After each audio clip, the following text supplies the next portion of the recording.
A prayer for my family. Panginoon, maraming salamat sa aking pamilya. Maraming salamat at lagi silang andyan. Sila po ang aking inspirasyon, ang aking lakas.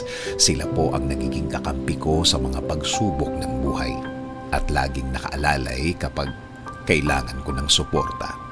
Lord, kasama po ng aking dasal na ito na mas mapalapit sila sa iyo, mas makilala ka nila, mas malaman pa nila ang iyong kabaitan.